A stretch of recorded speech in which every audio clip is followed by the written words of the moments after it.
느헤미야는 그의 할 바를 다 했습니다. 성벽을 만들고 문짝을 달고 사람을 다 세웠죠. 지난주 들어본 문지기 세웠고 노래하는 사람, 레위 사람 세웠고 하나니와 하나냐 행정 총괄 사람들도 다 세웠고 그리고 나서 한 게 뭐였죠? 흩어져 거주했던 1차 포로 귀환자들의 인구조사를 했습니다. 그들을 다 찾아가서 명단을 만들고 너희가 지금은 자기들의 성읍에 거했지만 너희들 사실 예루살렘 성전 지으려고 1차 귀환했던 부르심 받아서 온 사람들 아니냐라고 그들에게 재촉한 데까지가 이제 지난주 말씀이었습니다.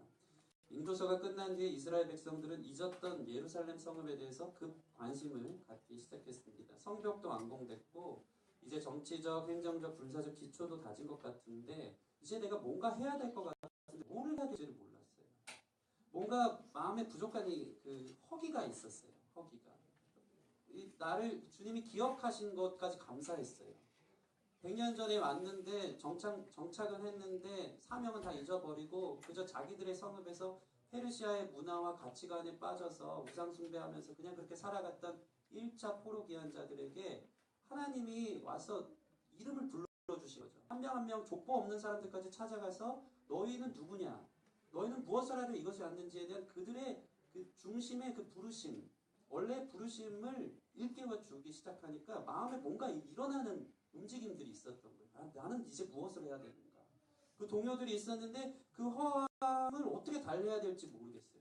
성벽은 완공됐어요. 큰 일을 이루고 난 뒤에 뭔가 모르는 허전함, 그 다음 스텝에 대한 갈급함이 있었다는 것입니다. 일본 선교를 다녀온 뒤에 많은 청년들이 천국의 삶을 경험하고 몇 번씩 지나온 추억들의 영상을 보면서 그때를 미워하는 것을 보게 됩니다. 지난번에 또 봤대요. 그래서 저도 어저께 좀 봤는데 다시 또 짠함이 올라오고 그땐 그랬지 이러면서 얼마나 그 은혜와 하나님 함께 하셨던 것이 기억나는지 모릅니다. 그런데 그리고 나서 다음 스텝이 필요한데 그 다음 스텝을 어떻게 해결해야 될지 모르는 많은 사람들과 같은 거예요.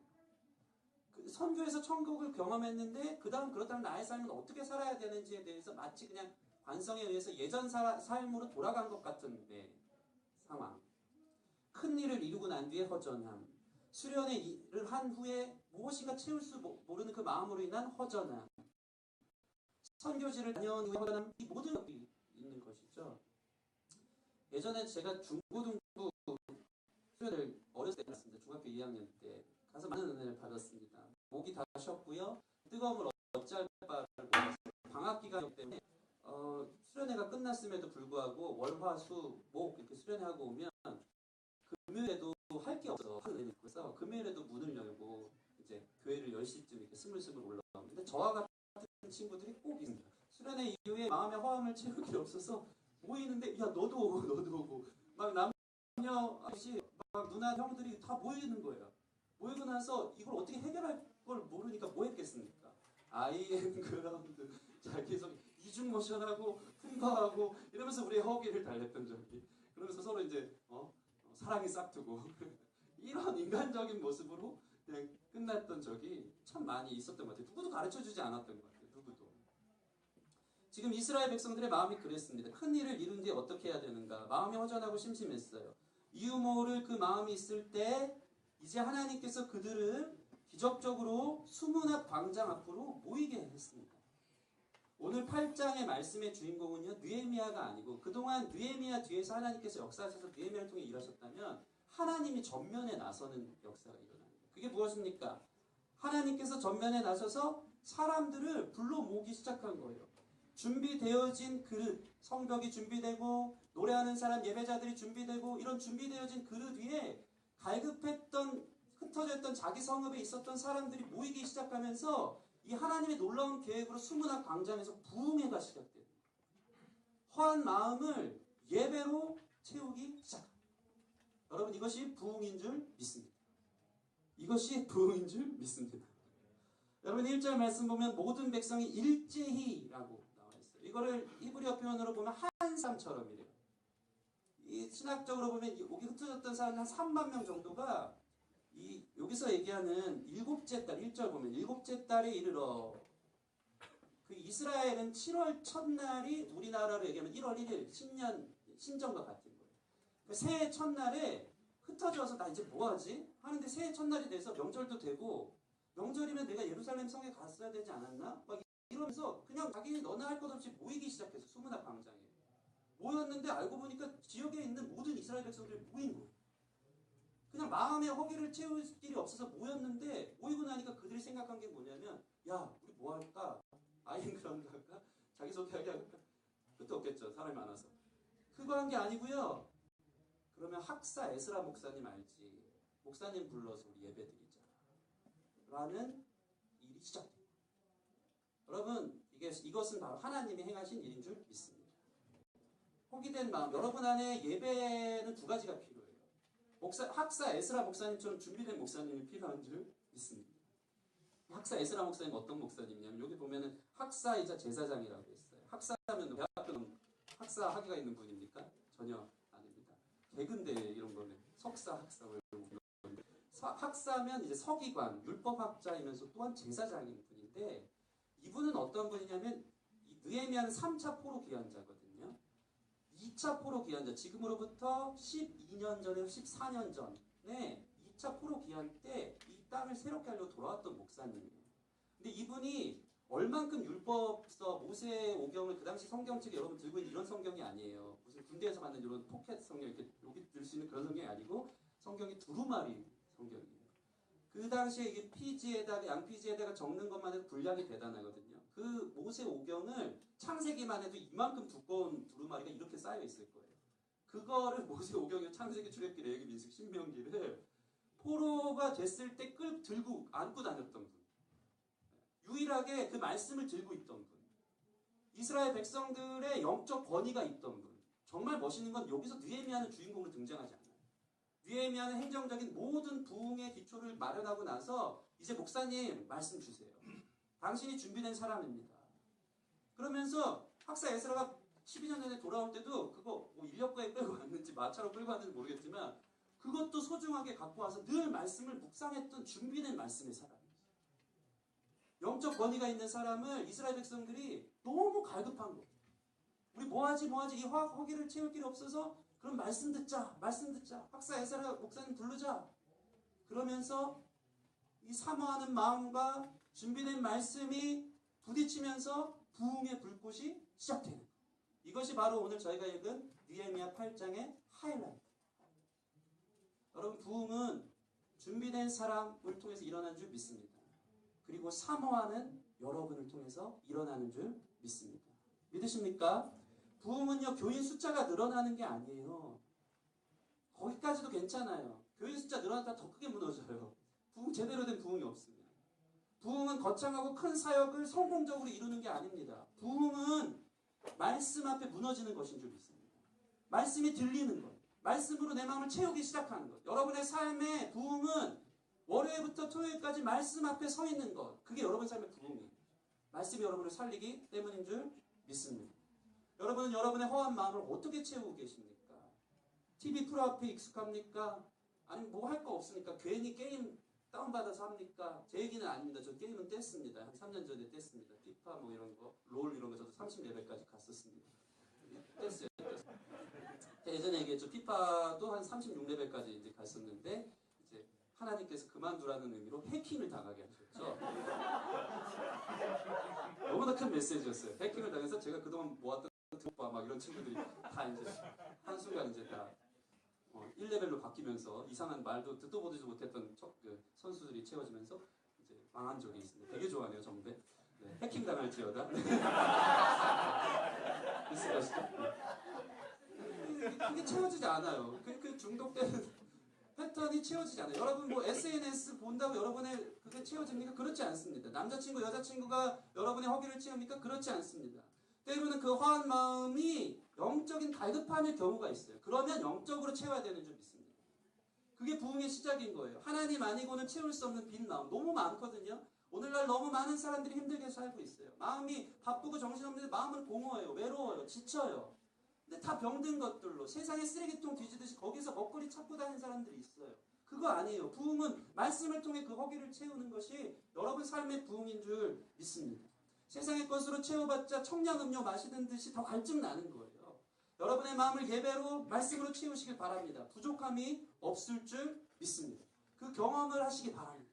그 경험을 하시기 바랍니다. 말씀이 내 입에 꿀송이보다 달다는 게 뭔지 아세요? 여러분? 모르죠? 눈을 뜨기 바랍니다. 눈을 뜨기 바랍니다. 에바다 열릴지어다. 한탄하시면서 에바다 하셨대요. 예수님이 그 귀머거리 한 그 사람에게, 입을 얘기를 못하는 사람에게 한탄을. 그게 뭐냐면 이게 듣지를 못하니까 고백도 못하는 거예요. 말씀을 듣지라니까 여러분 삶의 고백이 이게 막혀 있는 거예요. 한탄하시면 에바다. 너무 눌려있어. 너무 닫혀있어. 눈을 뜨질 못해. 예배가 있어도 하나님의 말씀의 임재를 경험하지 못해. 그러면서 막 호적거리는 거예요. 여러분, 가끔 제가 그 얘기하는데 예배는 무엇입니까? 하나님 찾기 위해서 깜깜한 방의 스위치를 찾는 것과 같은 거예요. 막 호적거리면서 찾는데 하나님의 말씀의 불을 켜기 시작하면 방이 한 번에 환해지듯이 모든 것이 밝혀지는 것. 그것이 예배 가운데 하나님 만나는 증거인 줄 믿습니다. 그러기 위해서 헐떡임이 있어야 돼요. 호적거림이 있어야 되는 줄 믿습니다.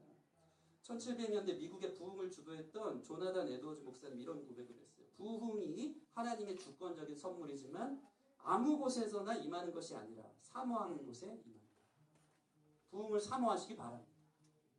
여러분이 10년 동안 그 영국 어딥니까? 웨일즈의 부흥, 이반 로버츠라는 사람이 거기 보면 그 교회가 여전히 있어요. 2층 다락방 같은 곳에서 10년을 이 땅에 부흥을 주시옵소서 준비되었던 사람. 그 기도를 하나, 그 사모함을 주셔서 웨일즈에 놀라운 부흥을 주시는 거예요. 우리 안에 이러한 부흥을 사모하는 사람들이 새롭게 일어나기를 원합니다. 부흥을 사모하는 사명자들이 일어나기를 원합니다. 우리 옆 사람 보면서 부흥을 사모하시기 바랍니다. 여러분, 그런 저와 여러분들이 일어났으면 좋겠습니다. 아멘. 그래서 이 사람들이 모여서 말씀을 듣기 시작한 거예요. 2절 말씀 보시면 7째 달 초하루에 제사장 에스라가 율법책을 가지고 회중 앞고 남자나 여자나 알아들을 만한 모든 사람 앞에 이르러. 남녀노소 빈부 귀천할 것 없이 다 모였는데 알아들을 만, 이 말귀 알아듣는 사람들이 다 모였다는 거예요. 승리까지도 모였대. 승리도 제 말귀 잘 알아듣거든요. 여기 우리 루빈이도 있잖아요. 말귀 우리 듀칸 형제만 잘 못 알아듣고 계시면 큰일 나요. 적극적으로 빨리 하라니까 시끄러워. 하나님의 말씀은요, 들을 수 있는 사람에게는 다 증거돼야 되는 거예요. 아멘? 말귀를 알아들을 수 있도록 여러분, 우리 교회 안에 그런 하나님을 사모하는 사람들이 많이 모이기를 바랍니다. 알아들을 만한 사람들이 다 나왔대요. 그리고 여러분, 이 사람들이 얼만큼 주님의 말씀을 갈급했는데 이 집중력이 이후에서부터 나오는 걸 보십니다. 3절 말씀 다 같이 읽어볼까요? 3절 시작. 수문학 광장에서 새벽부터 정오까지 남자나 여자나 알아들을 만한 모든 사람 앞에서 읽으며 무백성이 그 율법책에 귀를 기울였는데, 놀라운 중 수문학 광장에 새벽부터 정오까지 알아들을 만한 사람 다 모여서 율법 학사 에스라의 율법책을 낭독하는 걸 들었대요. 새벽부터 정오면 최소 6시간. 최소 6시간을 5절 말씀 보면 학사 에스라가 특별히 짜여진 나무 강단이라는 표현이 4절에 나오는데, 이 특별히 짜여진 나무, 너무 특별한 거야. 말씀을 받고 싶은 마음에 막 즉석으로 나무 강단을 되게 특별하게 짰나 봐. 기도하는 마음으로 한 땀 한 땀 장인들이 모여서 짰나 봐. 짜놓고 학사 에스라가 와서 율법책 두루마기를 그동안 그토록 기다렸던 하나님의 말씀, 우리의 정체성, 우리의 출발, 우리의 시작, 이 말씀을 딱 펴서 태초에 하나님이 천지를 창조하시니라 창세기부터 읽어나가는 게 6시간인데 성경책 핀 순간 사람들이 일어나는 거예요. 일어나서 6시간 말씀 들었대요. 이게 분들 믿습니다. 같이 일어서시기 바랍니다. 갑자기 6시간 설교. 저도 그럴 힘도 없고요. 놀라운 건 뭔지 아십니까? 이게 말씀 자체가 능력인 거예요. 학사 에스라가 무슨 강해를 했으니까, 중간에 개그를 섞었으니까, 무슨 주석을 섞어서 말씀을 잘 풀어줬으니까, 전혀 그렇지 않아요. 6시간 동안 낭독했대요. 모세오경 낭독했대요. 하나님이 우리를 창조하신 일부터 시작해서 아브라함 얘기, 이삭 얘기, 야곱 얘기, 출애굽 시절, 광야의 그 생활들, 우리가 가나안 땅을 점령했던 그 놀라운 일들을 낭독만 했는데 6시간 동안 들을 만한 사람들이 다 귀를 기울이고 초집중해서 그 말씀을 듣는 것. 이것이 말씀을 사모하는 사람의 스탠다드가 돼요. 이게 말씀을 사모하는 사람의 열정인 줄 믿습니다. 이 열정이 있을 때 여러분 삶에 부흥이 있을 줄 믿습니다. 우리 시편 119편 130절에서 131절 같이 한번 읽어보겠습니다. 시작. 주의 말씀을 열면 빛이 비추어 우둔한 사람들을 깨닫게 하나이다. 내가 주의 계명들을 사모함으로 내가 입을 열고 헐떡였나이다. 아멘, 아멘. 여러분, 이 동물적 헐떡임이 말씀 앞에 있기를 소원합니다. 이게 깨어져요. 제가 예전에 승리를 데리고 동물원을 갔는데 그 초식동물 코스가 있어요. 그러면 1,000원 딱 넣어가지고 초식동물 줄 수 있는 사료 같은 거 요만한 되게 작아요. 이게 무슨 이렇게 여러 가지 식물들 뭉쳐놓은 건조한 건사료인데 그걸 이렇게 승리 손에 줍니다. 그리고 이제 초식동물들 가면 특히 이제 라마라고 여러분 들어봤어요? 이제 말도 아니고 사슴도 아니고 좀 희귀종인데 라마가 이런 틈 사이에 거의 요만한 것 같아요. 이거보다 좀 큰 구멍인데 혀를 내미는데요. 그 요만한 그 건사료를 먹으려고 혀가 그렇게 길고 두꺼울 줄 몰랐어요. 이렇게 나와가지고 건사료 주기 전까지 막 어떻게 설명을 해야 되지? 오, 막 혐오스러울 정도로 이거를 그 승리가 막 하는 거예요. 막 침이 막 뚝뚝 떨어지는 거예요. 그거를 이제 건사료를 주면은 0.1초도 안 되고 확 활딱 먹고 바로 나옵니다. 또 이렇게 계속 이러고 있어요. 그게 말씀을 사모하는 헐떡임인 줄 믿습니다. 와, 더 달라고 더 달라고. 그거 조금 줬는데 오, 막 뚝뚝 흘리면서 여러분 이게 부흥이에요. 아주 재미고 여러분 이게 놀라운 이제 일인 거죠. 목마른 사슴이 사슴이 물을 찾는다 죽을 것 같은 말씀 안 들으면 죽습니다. 라는 그 갈급함들이 회복되는 거. 여러분 말씀 앞에 어떤 태도가 있습니까? 여러분은 말씀을 어떤 마음으로 들으러 오십니까? 말씀이 나를 살리는구나. 말씀 없으면 나는 못 사는구나. 이 마음이 회복되길 바랍니다. 이거 없으면 그냥 중간 어디쯤 되는 거예요. 이도저도 아닌 사람 되는 거예요. 그냥 종교인 되는 거예요. 종교인. 우리 기쁨의 교회 안에 말씀의 부흥이 있기를 원합니다. 이 사모하는 마음들이 있기를 원합니다. 우리 6절 말씀 다 같이 한번 읽어보겠습니다. 6절 시작. 에스라가 위대하신 하나님 여호와를 송축하며 모든 백성이 손을 들고 아멘 아멘 하고 응답하고 몸을 굽혀 얼굴을 땅에 대고 여호와께 경배하니라. 아멘. 이게 순서 문맥상으로 보면 에스라가 모든 백성의 목전에서 책을 펴니까 모든 백성들이 일어섰어요. 원래 이스라엘 사람들은 기도할 때 일어서고 말씀 들을 때는 앉거든요. 근데 일어섰다는 것은 그만큼 특별한 거예요. 그만큼 하나님 말씀을 사모한다는 거예요. 6시간 서서 말씀을 듣는데 문맥상을 보면 그 뒤에 펼쳐서 이런 뒤에 에스라가 갑자기 찬양을 하는 거예요. 위대하신 하나님 여호와를 송축하며 모든 백성이 손을 들고 아멘 아멘 응답하고 몸을 굽혀 얼굴을 땅에 댔고 여호와께 경배하며. 이게 뭡니까? 말씀전 찬양. 말씀전 찬양. 여러분 요한 목사님이 자주 선포하는 찬양 인도할 때만 하는 그 멘트가 있어요. 너무 좋아서 제가 더 많이 하는 멘트가 있습니다. 따라해 보겠습니다. 찬양은 주님의 보좌입니다. 이게 무슨 의미입니까?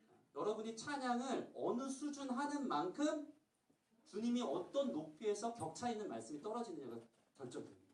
여러분이 찬양을 할 때 찬양하면서 주님의 보좌를 만드는 거예요. 주님은 저의 왕이십니다.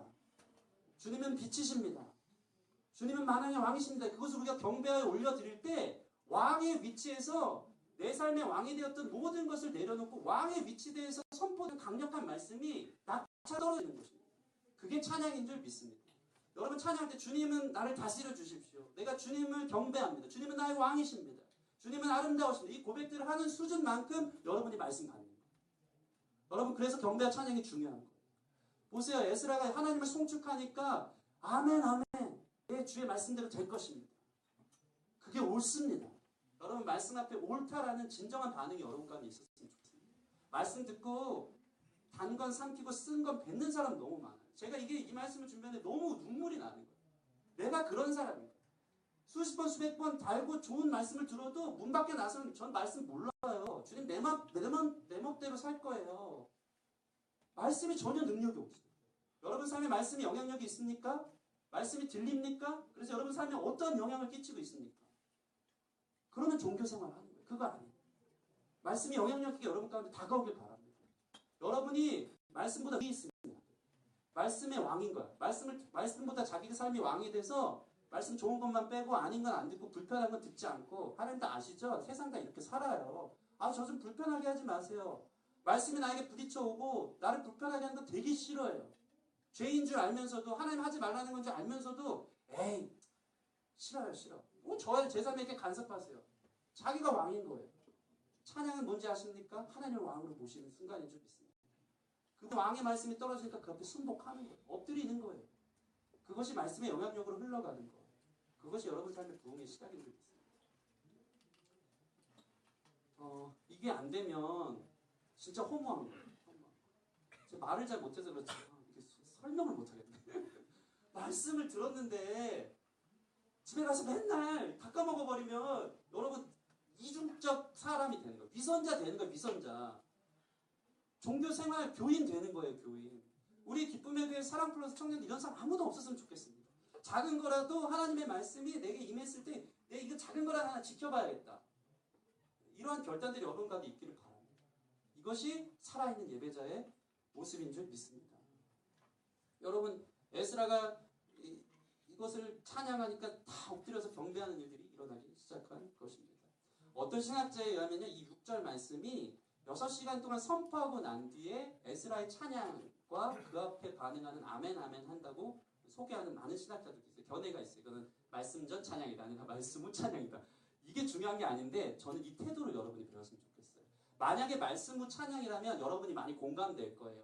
여러분 찬양을 처음에 믿음으로 드릴 때가 있는데 말씀을 듣고 나서 찬양할 때 더 깊이 있게 다가올 때가 있을 거예요. 그렇죠? 말씀을 붙들고 그 말씀에 맞는 찬양을 하면 맨날 하던 찬양이 막 더 뜨겁게 다가오면 막 선교에 관한 말씀을 듣고 나서 선교에 관한 찬양을 하면 막 열방아 내려와라 주님 내가 여기 있습니다. 왜 뜨거워지는 거잖아. 이런 차원으로도 해석해도 이거는 너무나도 은혜스러운 말씀인 거예요. 말씀을 듣고 여러분 찬양이 또 선포될 때에 거기에 아멘 하시기 바랍니다. 그리고 그 앞에 반응하시기 바랍니다. 이러한 말씀을 사모하는 모습들이 우리 가운데 있기를 소원합니다. 여러분 그리고 나서 이 말씀 낭독을 하면서 이 일이 일어났는데 우리 7절에서 9절 말씀 제가 한번 읽어드리겠습니다. 7절에서 9절 예스와 바니와 세레바와 야민과 악국과 사부대와 호디야와 마하세야와 그리다와 아사랴와 요사밧과 하난과 불라와 레위 사람들은 백성이 제자리에 서 있을 동안 그들에게 율법을 깨닫게 하였는데 하나님의 율법책을 낭독하고 그 뜻을 해석하여 백성에게 그 낭독한을 다 깨닫게 하니 9절 같이 시작 백성이 율법의 말씀을 듣고 다 보는지라 총독 느헤미야와 제사장경 학사 에스라와 백성을 가르치는 레위 사람들이 모든 백성에게 이르기를 오늘은 너희 하나님의 여호와의 성일이니 슬퍼하지 말며 울지 말라 하고 아멘. 아까 얘기한 것처럼 당시에 사람들 3만 명 정도 모였다고 해요. 그러면 수문학 광장에 모여도 오늘날로 얘기하면 한 올림픽 주경기장 정도에 꽉 차게 모인 거예요. 당시에 마이크가 있었을까요? 없었을까요? 마이크 없었어요. 3만 명이 귀를 기울여 들어도 중간에 애기 우는 소리 막 이런 잡음들 불면 그 목소리가 다 전달될까요? 안 될까요? 안 돼요. 어떻게 하냐면 오늘 보면은 여러 사람이 등장해요. 학사 에스라가 특별히 지은 나무강단에 서고 사절 보면 그 곁에 오른쪽에 선 레위인 13사람이 나오고요. 그 강단 밑에 13명이 이렇게 서 있어요. 근데 이들이 어떤 일을 벌이냐면 당시 이 두루마리 성경은 히브리어로 되어 있거든요. 그러면 에스라 목사님이 히브리어 원어로 얘기를 하면 당시 언어는 히브리어가 아니고 아람어예요. 아람어. 예수님 쓰는 아람어. 그러니까 레위인들이 이 말씀을 듣고 도시 통역을 13명, 26명이 이렇게 수문학 광장에 모인 곳에 곳곳에 배치되어 있는 거예요. 학사 에스라 목사님 앞에 3명, 그 앞에 또 3명 이런 식으로 부채꼴로 모여서 학사 에스라 태초에 하나님의 천지를 창조하시느라 하면 동시 통역이 레위인들을 통해서 아람어로 샤라샤라샤라 가는 거예요. 그러면서 어떻게 보면 참 무질서하고 시끄러울 수 있는데 성령께서 그 질서를 주셔서 이쪽에 예를 들어서 아이들 그룹이 모였다고 치면 이 레위인은 특별히 다음 세대 전도사 같은 사람이에요. 태초에 하나님은 천지를 창조하시느라를 아람어로 이 아이들이 들을 만한 언어로 태초에 하나님께서 천지를 창조하셨어. 이쪽에 예를 들어 할머니들이 모였단 말이에요. 할머니들 보면 실버 사역자가 여기 있어가지고 그분들이 알아들 만한 언어로 아람어로 할머니 아시죠? 하나님이 태초에 천지 창조하셨대요. 들리세요? 막 이러면서 이게 이제 26명이 그 3만 명 정도 모인 곳에 곳곳에 분과별로 전도사들이 배치돼가지고 통역하면서 얘기를 해주니까 어떤 일이 벌어지면 온 세대가 우는 거예요. 히브리어로 그냥 해석하고 그냥 전하면 힘들었겠는데 각 구역마다 레위인들이 그것을 좀 해석이 좀 달랐겠지만 그 말씀을 자기 언어로 그 아이들의 언어로 할머니들의 언어로 청년들의 언어로 풀어주기 시작하니까 하나님이 천지를 창조하셨다는 말부터 해서 그 출애굽기까지 가면서 너희들이 원래는 광야의 애굽의 400년 노예 백성이었는데 홍해의 놀라운 기적이 임하고 너희들 광야 한 40년 동안 신발이 부르뜨지 않고 의복을 갈지 않고 낮에는 구름 기둥 밤에는 불 기둥 으로 너희 인도했었어. 만나 매출하기로 막 그런 일을 하니까 알아들을 만한 모든 사람들이 말씀 앞에 우는 역사가 일어나기 시작했다는 것입니다. 그 뜻을 해석하고 말씀을 전하니까 모든 세대가 다 울음바다가 된 거예요. 얼마나 울었냐면요. 9절 말씀 보면 느헤미야와 에스라 레위 사람들이 그만 좀 울라고. 그만 좀 울라고. 오늘 우는 날 아니라고. 오늘은 여호와의 성일이니까 함께 기뻐해야 된다. 그만 우세요. 그만 우세요. 이 사람들이 왜 울었을까요? 왜 울었을까요? 왜 그 어린애부터 그 할머니까지 그 3만 명 모인 사람들이 말씀 앞에 왜 울었을까요? 회개의 눈물이었어요. 내가 주님의 사명을 갖고 이 자리에 왔는데 우리 민족은 광야에서 하나님 말씀 듣고 놀랍게 기적처럼 애굽에서 홍해를 건너서 광야에서 살아서 가나안으로 나아가는 약속된 민족이었는데 지금 내 처지는 어떠한가? 페르시아의 가치관, 세상의 가치관에 도태되고 거기에 섞여서 전혀 하나님 믿는 사람 같은 삶으로 살지 않고 내 삶에는 온통 우상이 가득하고 가나안의 우상, 페르시아의 우상이 가득해서 하나님을 섬긴다고 하면서도 말씀은 들리지도 않고 이런 것들이 막 설명이 되니까 회개의 눈물이 터져 나오기 시작하는 거예요. 다 우는지. 막 말려도 우는 거예요. 그만 좀 울라고. 죄송해서 그래요. 죄송해서. 감격적이어서 그래요. 이런 나에게 또 말씀을 들려주니까 너무 감사해서 그래요. 그러면서 울기 시작하는 거예요. 이스라엘에서 애굽에서 우리를 포로해서 해방시키셔서 광야로 인도하신 것도 감사한데 그런 우리를 버리지 않고 바벨론 70년 포로에서 다시 우리를 이 영광스러운 예루살렘 성벽을 재건하여서 거기로 불러주시는 또 불러주시는 하나님의 은혜가 너무 커서 눈물이 날 수밖에 없는 거예요. 그래서 우는 거예요. 그게 부흥이에요. 그게 말씀 앞에 부딪혀 오는 걸로 인해서 눈물로 정서적으로 반응할 수밖에 없는 말씀 앞에 반응하는 사람들의 모습인 줄 믿습니다. 여러분 말씀 듣고 언제 울어봤어요? 생각해봐. 언제 울어봤어요? 우리 도안이는 아까 사도신경하다가 울더라고. 저 너무 놀랐는데 너무 놀랐어요. 오전 예배하는 사도신경하다 우는 사람 처음 봤어요. 하나님 만지신 역사인 줄 믿습니다. 저는 사고 난 줄 알았어요. 옆에서 미안해. 너무 귀했어. 제가 금요일에 리더 모임을 하는데 물어봤어요. 말씀 듣고 너 언제 울어봤냐? 언제 울어봤냐? 정말 감사한 거는 우리 리더들은 다 최근이에요. 지난번 수요 예배 때요. 지난번 오후 예배 때요. 그때 그냥 생각 없이 왔는데 말씀 듣다가 그냥 하나님 만지심이거든요. 잘못 살았구나. 그동안 잘못 살았구나. 이런 날 하나님 사랑하십니다. 여러분 말씀을 듣고 충격을 받았다는 것은 그거예요. 나 그동안 잘못 살았네. 나 모르고 살았네. 말씀이 이런데 내가 잘 살아야 되는데. 이러면서 여러 가지 5만 가지 이 감정들이 휩싸이면서 그 앞에서 이 눈물이 터지는 거예요. 여러분 말씀 듣고 언제 울어봤어요? 여러분 모두가 우리 지은 자매처럼 예레미야 선지자처럼 맨날 우는 역사가 있길 바랍니다. 찬양할 때마다 울고 여러분 안에 마른 눈물이 회복되길 바랍니다. 말씀에 만지심이 있을 때 눈물이 회복되는 줄 믿습니다. 졸려서 눈물 흘리지 말고 아프면서 막 이거 말고 말씀 듣고 우는 역사가 있으면 좋겠습니다. 옆 사람 보면서 하나님이 당신의 마음을 만지실 것입니다. 다시 한번 말씀을 통해 찾아올 것입니다.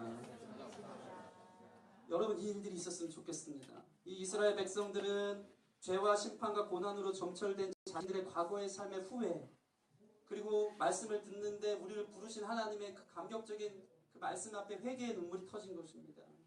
나아가 자기들이 죄를 지은 포로에서 이 죄를 지은 삶에서 포로에서 돌아오게 한 감사의 눈물 자신들을 향해 하나님의 영광이 여전히 떠나지 않은 것에 대한 감격의 눈물 나 앞으로 제대로 살고 싶어하는 결단의 눈물들이 그만 좀 울으라고 할 만큼 터져나오기 시작한 것입니다. 부흥의 현장에 늘 이런 일들이 있어요.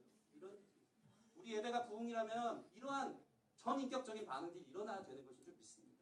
마음이 성령께서 연하고 부드럽게 만들어 가시길 바랍니다. 여러분 영이 우는 거 아세요? 우리 영이 우는 거 아세요?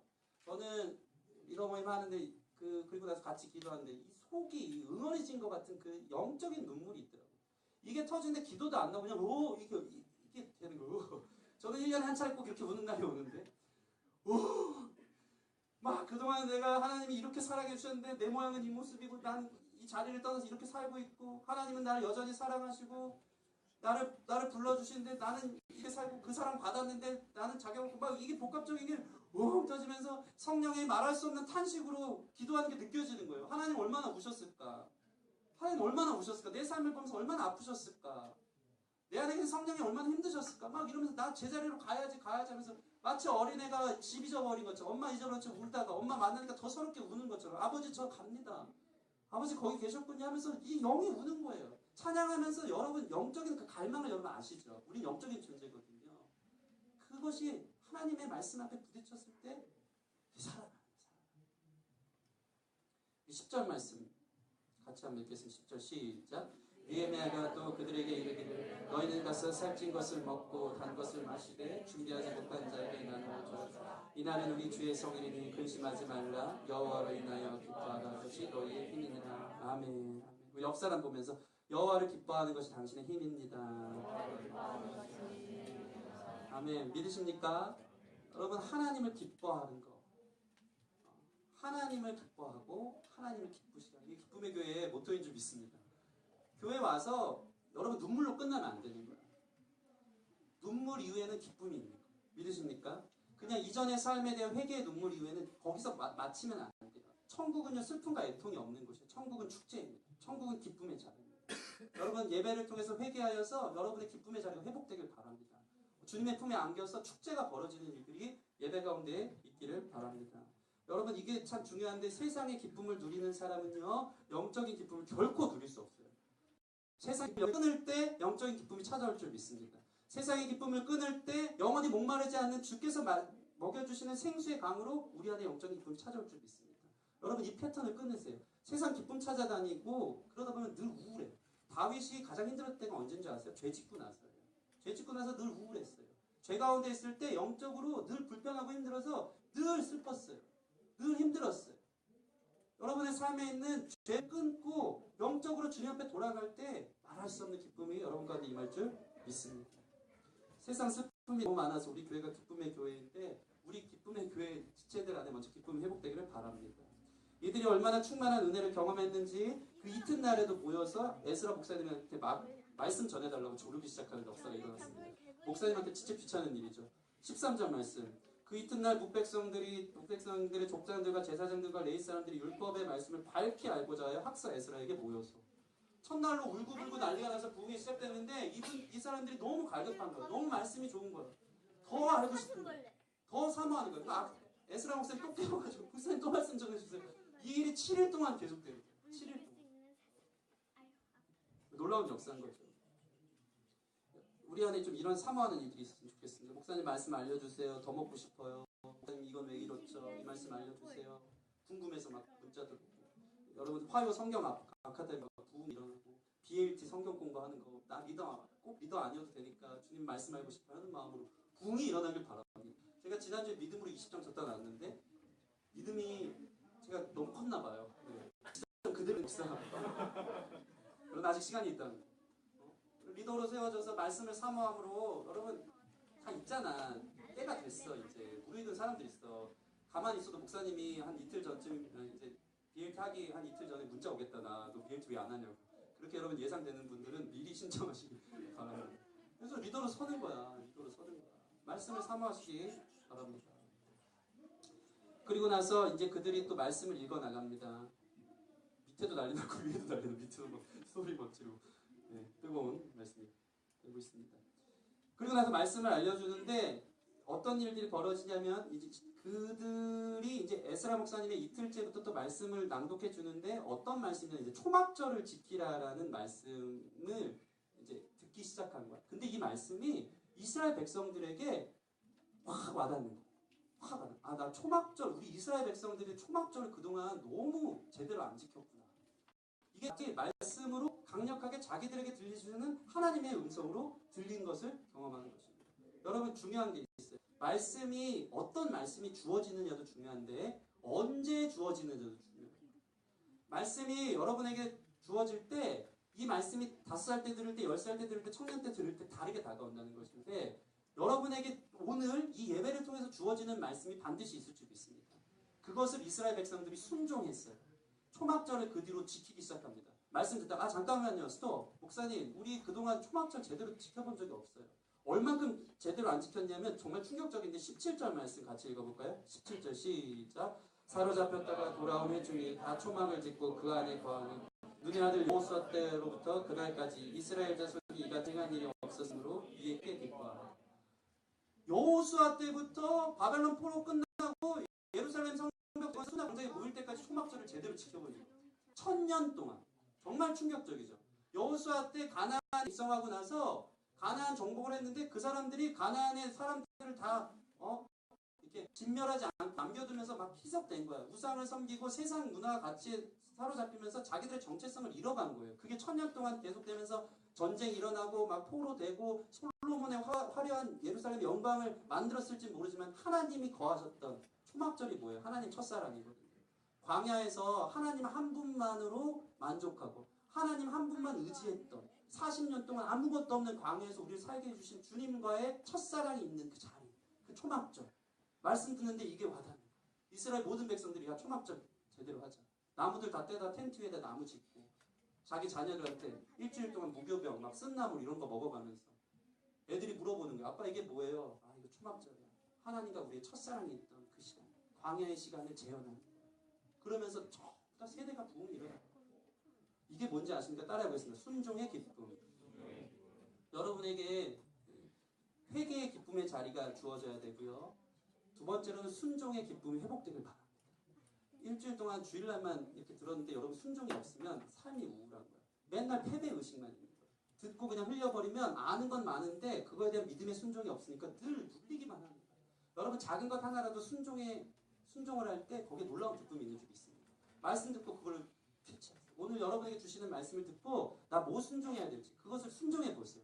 그러면 놀라운 기쁨입니다. 17절 다시 한번 보시면 사로잡혔다가 돌아온 회중이 다 초막을 짓고 그 안에 거하니 눈의 아들 여호수아 때로부터 그날까지 이스라엘 자손이 이같이 행한 일이 없었으므로 이에 크게 기뻐합니다.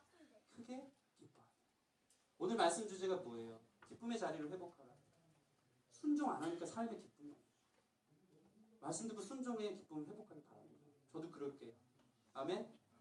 오늘 주께서 여러분 찌르신 말씀들이 있을 거예요. 제자리로 돌아와라. 너 그거 하지 말아라. 말씀하신 거 있을 거예요. 그거 한번 해보세요. 승리의 기쁨이 찾아올 줄 믿습니다. 그리고 18절 마지막 같이 한번 읽어보겠습니다. 18절 시작. 에스라는 첫날부터 끝날까지 날마다 하나님의 율법책을 낭독하고 우리가 이래 동안 절기를 지키고 여덟째 날에 규례를 따라 성회를 열었느니라. 아멘 아멘. 여러분 18절 보니까 이게 며칠 동안 계속됐다고? 7일 동안 초막절 지내고 나서 8일째 또 성회 열고. 이게 계획된 일이에요? 계획되지 않은 일이에요? 전혀 계획하지 않았어요. 근데 놀라운 부흥이 어떻게 임한 줄 아십니까? 이 사람들 사실은 신년 초하루긴 하겠지만 전부 다 자기 성읍에서 가게 문 열고 자기 일들 해야 되는 처지인 거예요. 자기 비즈니스 바빴을 거예요. 자기 스케줄 바빴을 텐데 마음이 허해서 예루살렘 성벽 됐다 그러니까 다 같이 나와보자 했는데 하나님 말씀이 너무 강력하게 임하니까 7일 동안 자기 삶의 브레이크 모든 것을 단절하고 하나님과의 시간을 7일 동안 누가 가르쳐주지도 않고 계획하지도 않는 그 시간을 갖는 거예요. 그 시간을 가졌기 때문에 영적인 기쁨이 찾아온 거예요. 이것이 바로 안식의 기쁨입니다. 여러분 왜 바빠요? 정신없이 바빠요. 삶의 문제는 많아지고 문제에는 막 실타래처럼 얽혀있는데 그냥 막 달려가는 거예요. 그런데 여러분 삶에 거룩한 브레이크가 필요합니다. 그리고 나서 하나님과의 안식의 시간을 가지고 그때 찾아오는 영적 기쁨이 있을 줄 믿습니다. 그게 여러분 삶의 시작이에요. 그래서 여러분 7일째 안식일이 있는 거예요. 예배를 그래서 생명처럼 여겨야 되는 거예요. 하나님이 리듬을 만들어주신 거예요. 정신없이 살다가도 시험 때문에 바빠요. 알바 때문에 바빠도 여러분 예배를 생명처럼 지키시길 바랍니다. 그때 여러분에게 여러분 위해서 지키라는 거예요. 여러분의 삶의 안식을 위해서 여러분 삶의 영적 기쁨을 위해서 이 시간을 지켜야 돼요. 이 기쁨이 회복되기 위해서 여러분 안식일을 이 주일을 온전하게 성수하고 지키는 저와 여러분 됐으면 좋겠습니다. 잘 하시는 말씀인데요. 제가 읽어드리고 오늘 말씀을 좀 마치겠습니다. 그 시편 23편 말씀 보면 그가 나를 푸른 초장에 누이시며 쉴만한 물가로 인도하시는 도다 그러잖아요. 그 영어 성경으로 보면 이거 He makes me lie down. He makes me lie down. 하나님이 makes me 나를 눕혀놓는 대로 쳐넣는 약간 강제적으로 make me 만들어 놓는 거예요. 이게 하나님이 만드시는 브레이크. 오늘 수문학 강좌에 모인 사람들은 그런 너의 삶에 바빴던 쳇바퀴들을 끊고 하나님이 쉴만한 물가로 눕혀놓는 거예요. 거기서 7일 동안 부흥성회 하고 나서 다시 삶의 자리로 가도록 주님이 인도하셨다는 것입니다. 여러분 삶에 이러한 하나님의 때려 눕히심이 있기를 바랍니다. 말씀을 마치겠습니다. 여러분 예배의 감격과 눈물이 회복되길 바랍니다. 말씀 앞에 엎드리는 부흥이 우리 기쁨의 교회 안에 예배 때마다 있기를 바랍니다. 여러분의 기쁨의 자리를 회복해야 돼요. 회개의 기쁨을 회복하세요. 눈물이 순종의 기쁨을 회복하시고 안식의 기쁨을 회복해서 여러분의 삶의 허한 마음들이 예수님으로 주님으로 말씀으로 가득 채워지기를 주님의 이름으로 축원합니다.